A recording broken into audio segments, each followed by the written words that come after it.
یہ آج ویڈیو شروع کرنے سے پہلے میں جس لڑکی کا واقعہ آپ کو سنانے لگا ہوں وہ آج بھی بالکل ویسے ہی ہے۔ 2007 کی بات ہے۔ میں پاکستان سے باہر عمان کنٹری کچھ ذاتی کام سے گیا تھا۔ مجھے وہاں موجود میرے کزنز نے بتایا اس ملک میں ایک وادی ایسی ہے جس کا نام وادی شم ہے اور اسے جنات کی وادی بھی کہا جاتا ہے۔ یہاں انسانوں کی آبادی نہیں ہے، صرف جنات بستے ہیں۔ اگر آپ میں سے جو یہ ویڈیو دیکھ رہے ہیں کوئی عمان گیا ہو تو انہیں اس وادی کا ضرور پتہ ہوگا۔ خیر، ہم نے وہاں جانے کا پلان بنایا۔ کیونکہ اصل زندگی میں میری ساری عمر ہی علم جنات میں گزر چلی ہے تو کزنز میرے ساتھ وہاں جانے میں کچھ زیادہ ہی ایکسائٹڈ نظر آ رہے تھے۔ ان کی چھٹی کے دن کا پلان بن گیا۔ چھٹی والے دن صبح ہی صبح وہ مجھے لے کر اس وادی کی طرف نکل پڑے۔ میں خود بھی سوچ رہا تھا اور مجھے دلچسپی ہو رہی تھی کہ ایسی کون سی وادی ہے جہاں صرف جنات ہی رہتے ہیں اور گھر انسانوں کے بنائے ہوئے ہیں، مگر وہاں انسان کوئی نہیں بستا۔ کچھ دیر بعد ہم اس وادی میں پہنچ چکے تھے اور مجھے دیکھ کر یہ حیرت ہوئی، اس جگہ دور دور تک سوائے ہمارے واقعی کوئی انسان نظر نہیں آ رہا تھا۔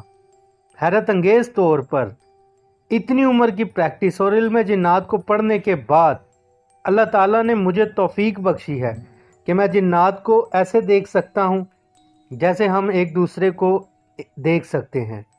ہم جیسے ہی وہاں پہنچے ایک عجیب سی خاموشی تھی۔ میں وہاں بنے گھروں کو دور سے دیکھ رہا تھا۔ ایک گھر کے دروازے پر اچانک میری نظر رک گئی۔ وہاں ایک لڑکی کھڑی ہوئی تھی جو ہمیں ہی دیکھ رہی تھی۔ میں نے احتیاط کے طور پر اپنے کزن سے پوچھا، اس لڑکی کو آپ لوگ دیکھ رہے ہیں جسے میں دیکھ رہا ہوں؟ انہوں نے حیرانی سے کہا، کون سی لڑکی؟ وہ کچھ ڈر بھی رہے تھے۔ میں نے ان سے کہا، آپ لوگ کچھ وقت اسی جگہ رک کر میرا انتظار کریں، میں آتا ہوں۔ انہوں نے مجھے تنبیہ کے طور پر کہا، یہاں سے آگے ان گھروں کی طرف جانا منع ہے۔ میں نے کہا، گھبراؤ نہیں، اللہ تعالیٰ بہتر کرے گا۔ یہ کہہ کر میں اس طرف چلنا شروع ہو گیا اور اپنا عمل بھی پڑھنا شروع کر دیا۔ وہ لڑکی ابھی بھی وہیں کھڑی تھی، پھر وہ اچانک اس گھر کے اندر چلی گئی۔ میں سیدھا اس گھر ہی کی طرف جا رہا تھا جس طرف لڑکی اندر گئی تھی۔ دروازے کے قریب جاتے ہی بڑی زور سے دروازہ بند ہوا۔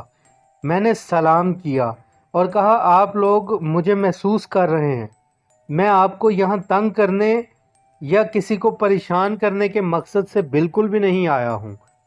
ساتھ ہی دروازہ خود ہی کھل گیا۔ میں نے قدم دروازے کی طرف بڑھائے اور اندر داخل ہوتے ہی دوبارہ سلام کیا۔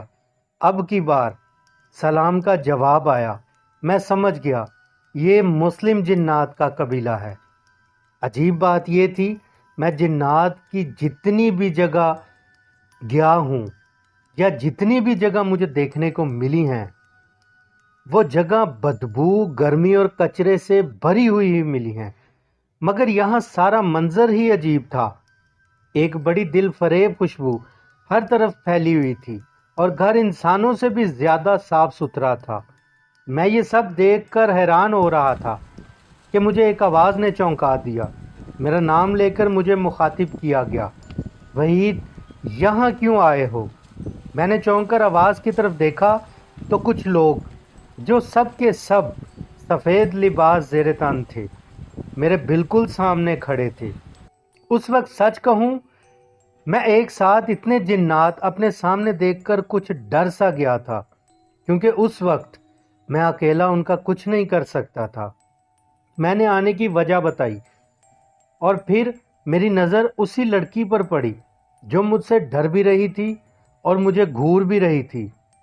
وہ ان میں سے کسی کی بیٹی تھی۔ میں نے پوچھا، آپ کی جماعت کہاں سے ہے؟ انہوں نے کہا، ہم عرب جنات ہی ہیں اور یہیں پر 1200 سال رہ رہے ہیں۔ میں نے محسوس کیا کہ میں ہوا میں اٹھ رہا ہوں اور میرے قدم زمین سے اوپر ہو رہے ہیں۔ اتنے میں باہر سے مجھے آوازیں سنائی دینے لگیں جو میرے کزنز کی تھی۔ انہوں نے مجھ سے کہا، اب تم یہاں سے جاؤ۔ میں نے بنا کوئی سوال دوسرا کیے